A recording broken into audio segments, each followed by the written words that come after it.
Welcome back to Islamic Finance at the Capital. Tuan Dr. Mahathir, proponents of the dinar and dirham argued that one of the reasons, if not the reason for the dinar initiative not to take off was because you had entrusted the project to the central bank. I mean, it's like asking Apple to write a Microsoft software for their computer, knowing full well that they'll be out of job when the job is done. That and the fact that the IMF had a clause stating that gold cannot be used as a currency. Your comments, please. No, I think it was not wrong to entrust it with the central bank, because the central bank deals not actually with coins or paper money. They deal in value. That is why from a bank, for example, a piece of paper with a number written on it becomes currency. The check is a piece of paper, and yet it is valuable. So if the gold appreciates in value, and you sell something in gold, or you buy something in gold, then you have to give more pieces of paper instead of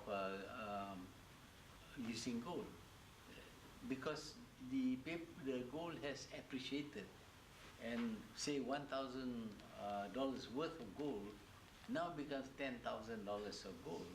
So if you want to pay in paper, you pay 10,000, whereas when you buy, the value was lower. But you want to pay in gold, of course you can give the value in gold as at that time. Right.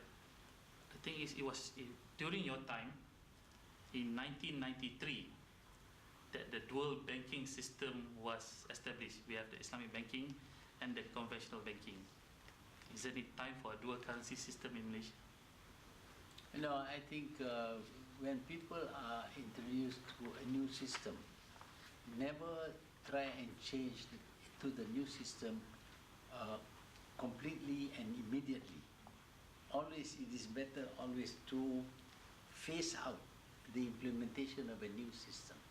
Now, when we wanted the Islamic banking to be accepted by people, if you make the conventional banking no longer available, people will not know the comparison between the values.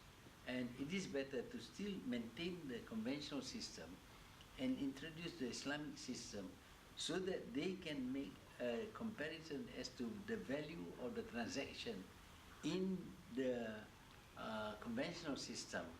So then they feel safe.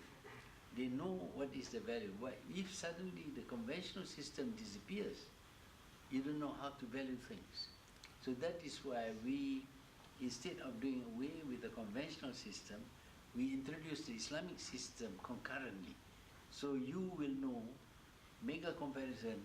Now, if you borrow in the conventional system, do you gain or do you lose? But if there is no comparison, you don't know whether you are benefiting from the Islamic system or not. But having said that, in the times of our Prophet, we have the dinar, the dirham, and the fulus. Why can't we have the dual currency system whereby we have the dinar, gold dinar as you espouse, we have the silver dirham for internal trade, and of course the ringgit become the fulus, because there are some other legal reason why we have the fulus. Your thoughts on that? Well, I think the complexity of finance 1,400 years ago was not as it is found today. Today, money is used in very many ways. And then you also introduce a lot of things which we accept as money. Credit cards, checks, and debit cards, all these things form today's money. And the demand for money today is huge. You talk about billions of dollars. So when you want to use something solid like gold, or even some goods to that amount, the amount will be huge. It's just not practical. So it is because of that that we have to retain the system which doesn't require you to transfer real goods or real money, I mean gold or silver, in payment for anything. But that is the reason why we want you espouse the return of the gold dinar, so that the US dollar would be replaced. I mean, doesn't that work the same principle for the ringgit as well, or? No, quite, not quite. You see, we are not using the ringgit. Supposing we value gold as a certain number of ringgits, then you know that 1 ounce of gold today would be 1,700 US dollar. Okay? Now, 1,700 US dollar would be equal to a certain amount of ringgit. So you know the relative value. So when you trade and you name a price, they refer back in gold to a certain amount of gold that will reflect to a certain amount of local currency. You know what is the value in terms of your local currency, and you know what is the value in terms of the buyer's currency, and then you convert both to gold, and you know exactly what to pay, and you only pay the balance. I mean, that's why you use the central bank. If central bank becomes a clearing house, if you pay directly, then it's difficult for you to pay in gold. But if you go to the central bank would keep gold, but they will know the transaction between this country and that country. You import $90 million. You export to that country $100 million. The difference is $10 million. So you only deal with $10 million because you don't have to pay for the rest because they cancel each other. But that is exactly one of the issues highlighted by the critics of the central bank, saying that we value our ringgit against a basket of currencies, including gold. However, our gold holdings are like less than 5% of our total holdings. Like, if we were to reintroduce the gold dinar, how would these limitations affect us? Obviously, there's not enough gold in this world to well balance or to represent the value of money in this world. So when you do business, you're not really moving gold from one country to another. You are moving the value of the gold between the countries and others. So again, the payment would be made in the form of paper of some kind. Either it is a check or it is a transfer in the books of the banks and all that. So the goal itself is not necessary to keep the gold to the amount of currency that you issue. You don't have to. You only know that the value is based on the gold value.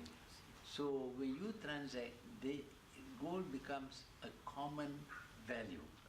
It may be a different in this currency against that currency, but you know the value of the gold, and you know how much gold is to be paid out and how much is to be received, and then you subtract between the imports against the exports, and you know the value that you have to pay to the other person, or if it is more that the other person has to pay you, the other country has to pay you, again you know the value in gold.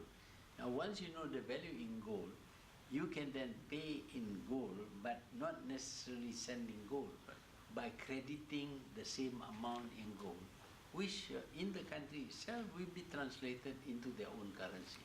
So basically we use gold as a common denominator, Yeah. which would hopefully or eventually replace the US dollar among other currencies. Well, it will replace the US dollar. Once you have gold, you don't have to use the US dollar. Tun Dr. Mahathir, in 1997, you had mooted the reintroduction of the gold dinar to curb currency speculators. 2003, before you left office, the first ever dinar in Malaysia was minted. You were a man that made things happen. But 6 years to mint the first gold dinar, I mean, why the long gestation period? No, as I said just now, they don't understand the purpose of the gold dinar. They introduce it as if it is going to be the local currency.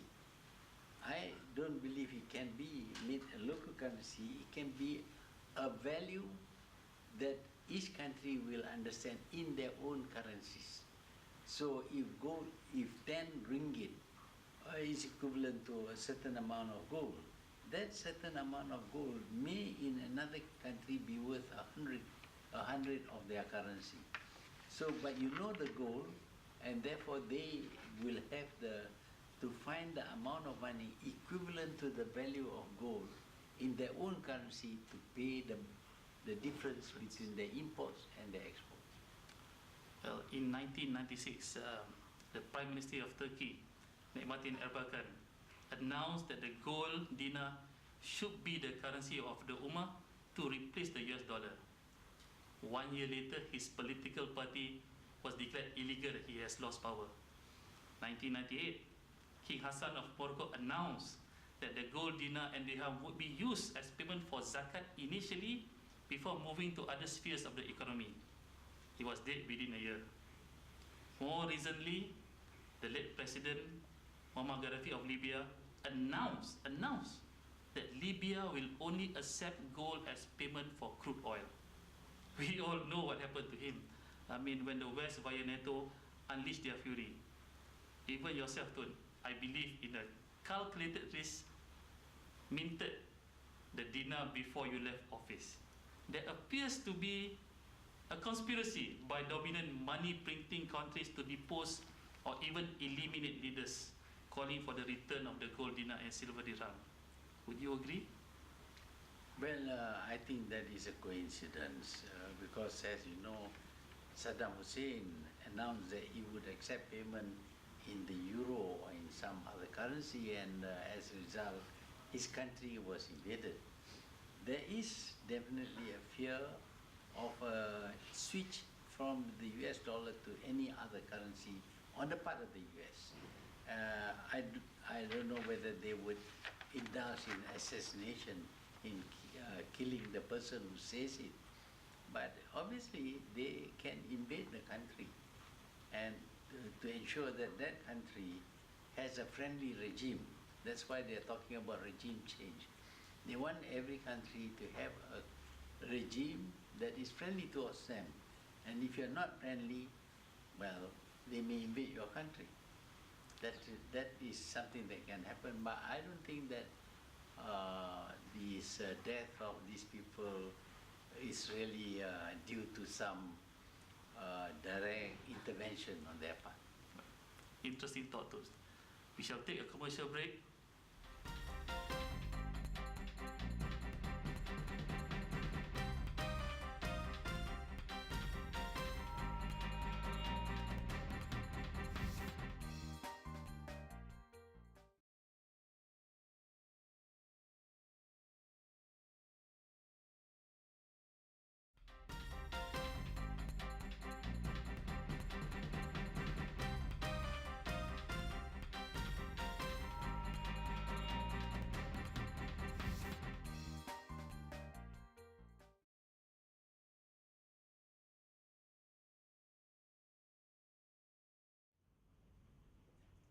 Welcome back to Islamic Finance at the Capital with our special guest speaker for our special episode, Tun Dr. Mahathir Mohamad. Tun, are there any game changers that will either propel or hinder the usage of dinar in international trade? Well, I don't know what is meant by game changers. Well, obviously there is a problem of inability to overcome an established mindset. You are used to this currency, conventional currency that we have today, and you think that, well, that's the only way to settle transactions. But actually there are even now many ways which have been introduced, and we do not seem to realize it. For example, the invention of checks to replace currency. Basically, a check is money, and you can write $10 billion on a check. On the other hand, if you want to transport $10 billion, it becomes quite impractical. After checks, then people came up with the idea of a credit card, which makes it easier for you to transport money and not carry huge sums in your pocket. Again, there has been an acceptance of a new form of money. Now, the problem with the dinar is that we like to talk about the Islamic dinar. You know, when you talk about the Islamic dinar, there is already resistance, because somehow or other people think that this has got to do with religion, and because they are not Muslims, they are not going to accept it. And we, on the other hand, kept on repeating, this is Islamic, this is Islamic. But it is just a means of making payments during transactions. It's not Islamic at all. People might even cheat using the Islamic dinar. So that aspect of religion is used by us as a kind of barrier for the total acceptance of the Islam, of the dinar. Now, supposing we just say